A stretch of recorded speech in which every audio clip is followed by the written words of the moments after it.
Our next guest says that the popularity of crypto and the rise in ransomware is no coincidence. This is 21st century cat and mouse with ransomware, cybersecurity, and cryptocurrency. Right now, the anonymity of cryptos allows for easy transfer of money to fund terrorism and, frankly, a lot of other really horrific things that happen around the globe. The country is kind of falling apart from ransomware, all because of crypto. Cybercriminals are taking American companies hostage for hundreds of millions in cryptocurrency. They're putting hospitals, pipelines, power stations at risk. But this wave of ransomware attacks isn't just threatening to derail American infrastructure. It could also screw up crypto for everybody. Here's how.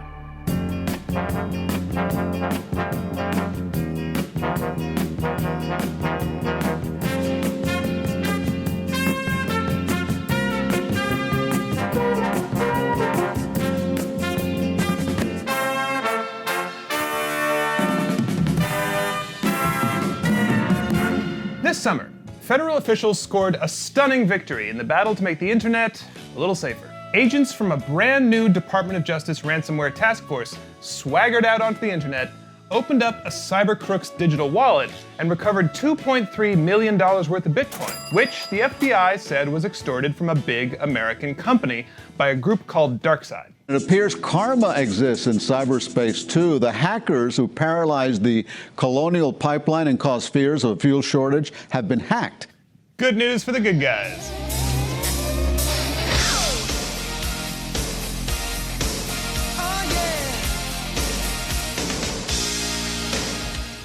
Except, it was only a little more than half of the $4.4 million the company paid out in the first place.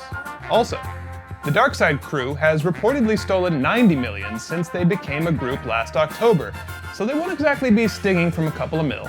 Oh, and they're thought to be safely tucked away in Russia, so nobody got arrested. The brutal truth is that when it comes to shutting down ransomware attacks, we suck.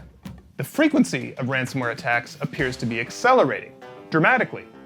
And the game's changed. It used to be that an attacker would lock a victim's files, decrypting them when they got their ransom, or threatening to delete them if they didn't. Now, the attackers steal the files before locking them up. If a victim doesn't pay the ransom, the attacker will start leaking those files, and basically continue to make the victim's lives hell until they get paid. Ransomware is such a great moneymaker. Some people have gone into business to make other would-be cybercriminals' dreams a reality in what's called ransomware as a service. Think of it as Uber for ransomware. Or like any good heist movie, where the crew all have specialties. The safecracker, the explosives expert, the person with no clearly identifiable skills, and the guy who happens to know when someone else is secretly a copper. Hey, Cody, that guy's a copper. What? He's a T-man, I know him. His name is Fallon. In this case, one crew designs the software and then they rent it out to whoever else wants to use it, so long as the designer gets a slice of the cake. But ransomware attackers are starting to go after companies that allow Americans to live normal American lives, and which, if they shut down because they can't access their data, could send the US economy sputtering to a halt. That slick move by the feds earlier this summer was a response to a ransomware attack on Colonial Pipeline, which handles nearly half of the gasoline and jet fuel supply on the East Coast. The attackers didn't target Colonial's operations, but the company said it shut down the pipeline out of fear the hack would spread. And then things got panicked. Panic at the pump. Panic at the pump. Panic at the pump. Panic at the pump is persisting. You know what else is a problem? Panic at the pump. Then there was the attack on the only thing more American than apple pie. Нет. Нет. Не тот. Может быть. Нет, дурак ты. Да. Вот это да. Гамбургеры. The attack sparking fears here that there could be a supply shortage as we head into barbecue season. Meat supplier JBS admitted paying a ransom of $11 million. Believe it or not, it could get worse than grounded planes and bare burger buns. Earlier this year, an unidentified hacker managed to remotely breach a water treatment plant in Oldsmar, Florida, a town of 15,000 people, and tried to increase the amount of sodium hydroxide to 100 times normal levels. Sodium hydroxide, also known as lye, is one of the main ingredients in Drano.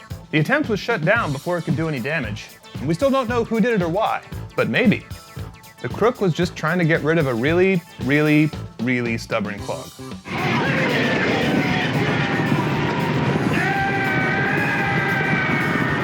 In Washington, D.C., 2021's hot ransomware summer has prompted a collective freakout, and the Biden administration said it would start treating ransomware like terrorism. But the options for dealing with this online crime wave just aren't great. A lot of these cyber criminals are allegedly hanging out in Russia, and Russian President Vladimir Putin doesn't seem to feel that rounding him up is a problem that's worth putting his shirt back on. So, officials are taking a hard look at the big prize these crooks are after: cryptocurrency. It's easy to see why cyber criminals love crypto. Let's say you're just a humble cyber crook chilling in Yuzhno-Sakhalinsk with your 4 monitors, a backlit fish tank, requisite tower of empty Monster Energy cans, and, I assume, life-size anime statue. You want an American company to send you $5 million. You basically have 3 options: a bank transfer, cash, and crypto. Banks are sensitive about this kind of thing and might not cooperate. Or worse, they might help turn you in. And $5 million in cash would involve somehow dropping off a big old bag of greenbacks in downtown Yuzhno-Sakhalinsk, which, I know from experience, is hard. Crypto arrives instantly and can be hard to trace because you can launder it through what's called a mixer, which conceals the source and the owner by mixing it with other funds. Hard to trace doesn't mean impossible, and that's how the feds managed to get back Colonial Pipeline's money. Ransom hackers' reliance on crypto makes it one of the few weak links in their operation, and a way to perhaps try and stop them, if governments tighten up controls and regulations on cryptocurrency. And all of a sudden, that's what a lot of people are saying needs to happen. New report out today from Microsoft, Amazon, the FBI, and Department of Justice says ransomware is a national security threat and calling for regulation of cryptocurrency. The crucial, distinctive, and unique property of cryptocurrency is that it can be readily and efficiently used for crime. Why exactly should governments around the world allow this? Let's go after the financial incentive that these attackers have in its cryptocurrency. Without cryptocurrency, ransomware would not be the plague that it is. The thing is, crypto has always been designed to be a free-floating, non-regulated asset beyond the reach of governments or central banks. That's a huge part of why it's grown so popular. Now, the risk of governments tightening their grip is real. Don't take it from me. Take it from the CEO of Coinbase, one of the biggest cryptocurrency exchange platforms. In terms, though, of risks, real risks, even existential risks to the business, where does regulation lie to you? Yeah, so I think it's one of the biggest ones. It's right up there with cybersecurity. In fact, that grip is already tightening in the US and around the globe. The Biden administration recently proposed making businesses report any crypto transactions over $10,000 to the IRS. The UK just banned an ad declaring it's time to buy Bitcoin as irresponsible. In May, China banned banks and online payment portals from executing some transactions in cryptocurrency and warned investors against speculating. Nigeria slapped on wide-reaching restrictions in February. Some are even calling for crypto to be banned outright to fight ransomware, saying it creates no value and is only good for financial speculation and thieves. Most lawmakers and experts seem to think a ban wouldn't work and would just push crypto underground. So these changes probably don't spell the end of crypto, but a world of fully regulated cryptocurrency wouldn't be the crypto world we live in today. It might be a new era, where something that began as an experiment in taking power away from governments gets co-opted by governments. Because while all this is happening, governments around the world are also racing to develop their own digital currencies.